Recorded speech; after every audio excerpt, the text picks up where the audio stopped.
संकल्प चंडीगढ़ की ओर से मेधावी विद्यार्थियों में प्रतिभा एवं सामाजिक प्रतिबद्धता विकसित करने के लिए समर्पित प्रकल्प के तहत सिविल सेवा परीक्षा चयनित प्रतिभागी अभिनंदन समारोह का आयोजन पंजाब राज्यपाल भवन के ऑडिटोरियम में रहा। महामहिम श्री गुलाब चंद कटारिया राज्यपाल पंजाब की अध्यक्षता में कार्यक्रम हुआ। कार्यक्रम में पूर्व स्पीकर हरियाणा श्री ज्ञानचंद गुप्ता, सामाजिक व भाजपा की वरिष्ठ नेता श्रीमती बंतो कटारिया, श्री विवेक प्रताप सिंह मुख्य सचिव पंजाब राज्यपाल श्री कैलाश चंद्र मित्तल, श्री एएसपी सिंगला, श्री पीजे सिंह, श्री चरणजीत राय आदि प्रमुख रहे। परीक्षा में चयनित हुए प्रतिभागियों को सम्मानित किया गया। आए हुए चयनित प्रतिभागियों के साथ उनके माता पिता व पारिवारिक सदस्य व प्रतिभागियों के अध्यापक भी शामिल हुए। लाने पड़ रहे हैं, कोई तो क्या उसके बच्चे भी बराबर टाइम पर भोजन नहीं कर पा रहे हैं। ऐसे समय में कैसे किया जाए?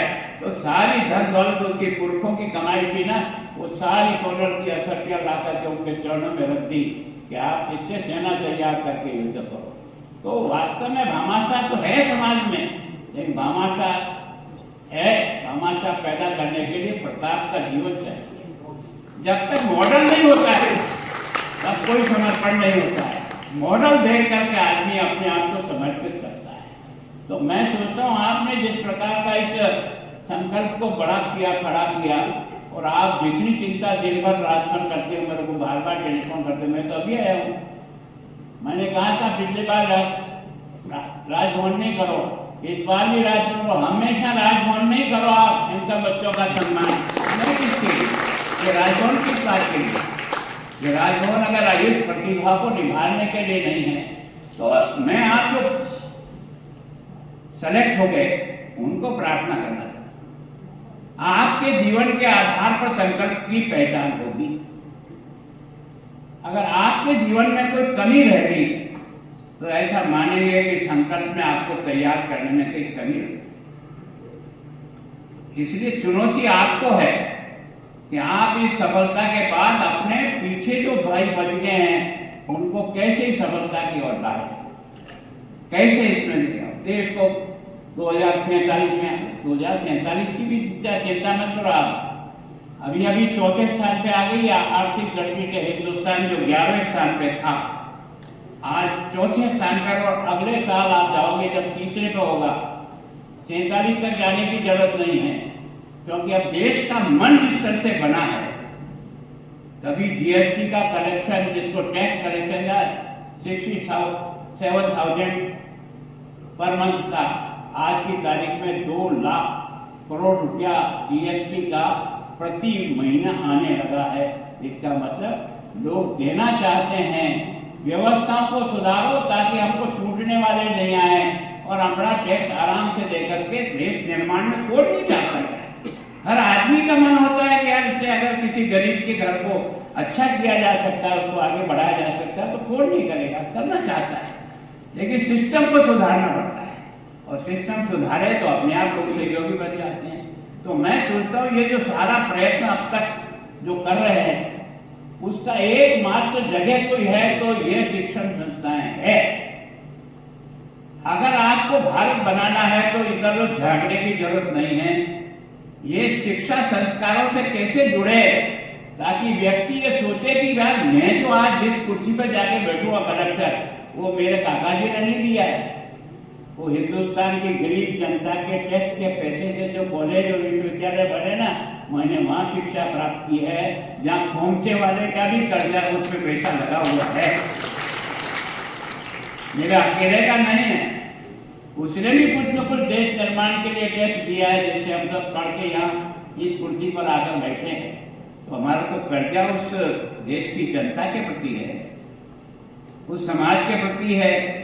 उस समाज को हम कैसे आगे बढ़ाए, हमारी योग्यता का उपयोग वहां कैसे हो, तो निश्चित रूप से हो सकता है। और मैं सोचता हूँ कि आप जिस जगह जा रहे हो वो जगह बहुत चुनौतीपूर्ण भी है। कुछ समय तक आपको ये तकलीफें होगी, राजनीतिक द्वेषता के कारण से आप ये तो मेरा है और ये तेरा है, ये कुछ दिन चलने वाला है, इससे आगे नहीं चलने वाला, ये कोई नहीं चलने वाला। धीरे धीरे हिंदुस्तान का लोकतंत्र बहुत परिष्कृत होता जा रहा है। कुछ समय तो ये झंझावात चलेंगे, लेकिन बाद में कुछ करने की जरूरत नहीं पड़ेगी। आपके देश के प्रति कितना काम करने की क्षमता है, उसके आधार पर लोग आपका चयन करने लगेंगे। तब जाकर के लोकतंत्र को सिखाएगा कौन? आप ही तो लोग सिखाओगे यार। लोकतंत्र का मतलब क्या होता है? यहाँ न कोई जाति है न माती है। आदमी की योग्यता के आधार पर कैसे आगे बढ़े, तो समस्या का हर सुधार उसमें से हो जाएगा। तो ये जो आज जो बच्चे जिनको बुलाया हमने, जो आए हैं, मैं सोचता हूँ इन बच्चों का उत्साह बढ़ा। कोशिश करो, कोई जरूरी नहीं सभी कलेक्टर बनेंगे, नहीं बने। ये अलग अलग दिशा में भी जा सकते हैं। कौन बच्चा किस दिशा में जाएगा, कौन बच्चा किस दिशा में जाएगा, उसकी योग्यता क्या है, उसके पास क्षमता क्या है, उसको कौन सी दिशा में डालना चाहिए। कोई उनको काउंसलिंग करने वाला ही नहीं है, कोई बताने वाला नहीं है। माँ बाप तो इतना पढ़े लिखे नहीं जो जानते नहीं किसको किस लाइन में डालना। जो भीड़ में जो कह दिया कि मैंने ये लिया, चलो अपन भी क्या कहते, ये काम हमको करना है। तो मैं सोचता हूँ कि आज वास्तव में जिनको हमने यहाँ सम्मानित किया उनका फिर स्वागत, और उनसे प्रार्थना है आपके जीवन की छवि ही संकल्प की छवि बनाता है। अब तक आपने लगभग 133 लोगों को केवल चंडीगढ़ संकल्प से अब तक तैयार कर दिया है। ये कोई छोटा फिगर नहीं, सामान्य फिगर नहीं है। आज भी आपने जो मुझे बताया है 20 लोगों को किया, उसमें 13 लोग यूपीएससी क्लियर करके, मेरे दोनों एडीसी एक खड़े हैं, ये संकल्प से तैयार।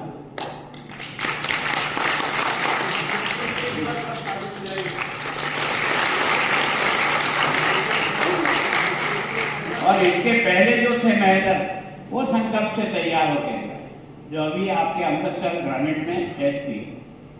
इसका मतलब संकल्प की सेवा का कोई मुकाबला नहीं है।